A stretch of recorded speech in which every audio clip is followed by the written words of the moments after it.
How to make dual apps on Android. Hey everybody, welcome back to our channel. In this guide I'll show you how to make dual apps on Android. To create dual apps, also known as cloned app, on Android you need to navigate to your phone settings.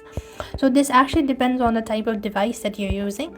So what you want to do is go to phone settings first of all, and then you want to go ahead and click on apps or notification. So go to apps here, and after which what you want to do is select and look for the feature like dual apps. So if you can see a such option, you could go ahead and look it out. In my case, you could see that I do not have such option.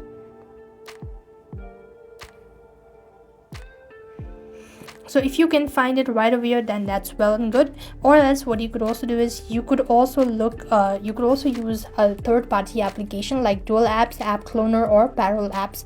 Select the app that you want to clone and enable the feature to create it. So now for that you want to go to your respective app store, and on the search box what you want to do is you want to type in parallel space, and then you could go ahead and install it and run the installation, and you could just follow the prompt, and that should be able to help you out to make dual apps on Android.